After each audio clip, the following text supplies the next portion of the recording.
Selamat pagi Bapak dan Ibu, saudara-saudari sekalian.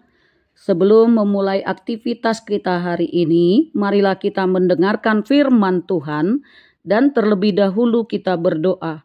Kasih karunia dan damai sejahtera dari Allah Bapa kita dan anaknya Tuhan Yesus Kristus kiranya menyertai kamu sekalian.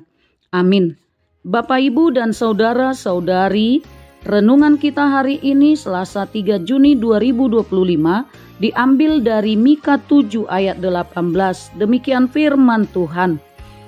Siapakah Allah seperti engkau yang mengampuni dosa dan yang memaafkan pelanggaran dari sisa-sisa miliknya sendiri, yang tidak bertahan dalam murkanya untuk seterusnya, melainkan berkenan kepada kasih setia Allah Maha Pengampun. Siapakah di antara kita yang tidak membutuhkan pengampunan Allah? Hanya orang yang tidak bersalah yang tidak membutuhkan pengampunan Allah.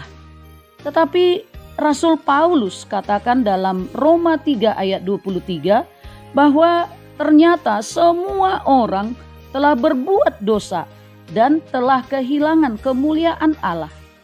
Dan selanjutnya juga dikatakan oleh Paulus bahwa upah dosa adalah maut. Namun, apakah dosa itu menjadi akhir dari segala kehidupan kita? Dalam renungan kita hari ini, kita menemukan bahwa sebenarnya yang dirindukan Tuhan adalah pertobatan umatnya. Karena itu, Nabi Mika mengecam perbuatan dosa yang dilakukan oleh bangsa Israel, yakni ketidakjujuran dalam perdagangan, timbangan yang curang, penyembahan berhala, kebobrokan moral yang terjadi. Demikian besar dosa dan pelanggaran umat Israel sampai membuat Tuhan murka. Karena itu Mika berdoa kepada Allah, memohon belas kasihan Tuhan. Allah marah dengan dosa mereka sampai-sampai membiarkan bangsa Israel terbuang serta ditindas bangsa lain melalui peristiwa pembuangan.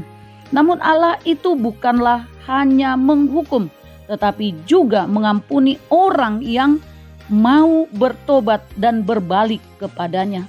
Karena itu, marilah kita, orang yang berdosa, kita terus berdoa, memohon belas kasihan dan pengampunan dari Allah. Dan kita mesti ingat bahwa walaupun pengampunan Allah tidak terbatas, namun hidup manusia itu terbatas. Jangan sampai kita pergi dari dunia ini tidak bertobat.